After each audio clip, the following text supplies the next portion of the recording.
அளவுக்கு இந்த வீடியோ என்ன பார்க்க போகிறோம்னா இன்றைக்கி ரிலீஸ் ஆயிருக்க படங்களை பற்றி தான் பார்க்க போகிறோம். ஃபஸ்ட் படம் வந்து பறந்து போகும் தான் ரிலீஸ் ஆயிருக்கு. இந்த படம் வந்து நீங்கள் குடும்பத்தோடு என்ஜாய் பண்ணுற ஃபிலிமாக இருக்குது. சிரிக்கிற இடத்துல கண்டிப்பாக இந்த படத்தில் சிரிச்சிக்கலாம். டைலாக் இருக்கிற இடத்துலலாம் வந்து அதே மாதிரி சென்டிமெண்ட் இருந்தாலும் கண்டிப்பாக அந்த இடத்துல அழுக வச்சிடறாரு ராம் டேரக்ஷனாலே. வந்து இந்த படம் கண்டிப்பாக நீங்கள் குடும்பத்தோடு கண்டிப்பாக அந்த படத்தை போய் பாருங்கள். இவங்க சும்மா கிளாப் பண்ணுறாங்க. நீ நல்லாலாம் ஆடல.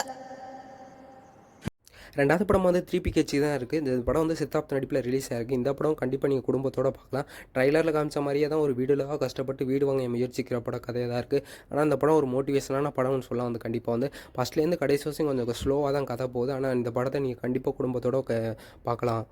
பிரபு இருக்கான், நான் தோத்தாலும் அவன் ஜெயிச்சிருவான்.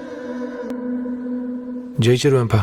மூணாவது படமாக ஃபினிக்ஸ் படம் தான் ரிலீஸ் ஆயிருக்கு. இந்த படம் வந்து ஃபஸ்ட் டைம் வந்து விஜய் சேதுபதியோட மயம் வந்து ஹீரோ நடிச்சிருக்காரு. ஃபஸ்ட் படமே ஒரு ஆக்ஷன் ஃபிலிமாக இருந்தாலும் கூட கண்டிப்பாக அந்த படத்தில் அவருக்கு செட் ஆகிற மாதிரி தான் டேரக்டர் எடுத்து வச்சிருக்காரு. வேறு இந்த படத்தில் அதுக்கு அடுத்து பாராட்டுற விஷயம் வந்து சாம்சியஸ்க்கு தான் பாராட்டுறான்னு. பேக்ரவுண்ட் மியூசிக்கில் அவர் கலக்கிருக்கான்னு சொல்லலாம். கதை வயசு அவர் தான் நகர்த்தி கொண்டு போகிறான்னு சொல்லலாம். வந்து நீங்கள் ஆக்ஷன் ஃபிலிமெல்லாம் பார்ப்பீங்கன்னா இந்த படத்தை கண்டிப்பாக போய் பாருங்கள். நாங்களாம் ஜெயிக்கவே கூடாது. நாலாவது படம் வந்து அக்கேனம் படம் தான் ரிலீஸ் ஆயிருக்கு. கீர்த்தி பாண்டியன் நடிப்பில் உருவாயிருக்க படம் தான். இந்த படத்தில் வந்து ஃபஸ்ட்லேருந்து கடைசி வரைக்கும் விறுவிறுப்பாக தான் போகுது. ஒவ்வொரு இடத்துல காமெடி வந்தாலும் அந்த காமெடி வந்து ஒர்க் அவுட் ஆயிருக்குன்னே சொல்லலாம். அந்த படம் வயசு வந்து மியூசிக் இந்த படத்தில் பேக்ரவுண்ட் மியூசிக் எல்லாமே கதை வயசு நல்லா இருக்குன்னே சொல்லலாம். வந்து இந்த படம் வந்து குடும்பத்தோட அந்த படத்தை கண்டிப்பாக பார்க்கலாம். இந்த படத்தில் நீங்கள் எந்த படத்துக்கு போகிறேன்னு கமெண்ட் பண்ணுங்கள். இந்த வீடியோ பிடிச்சதா லைக் அண்ட் ஷேர் பண்ணுங்கள்.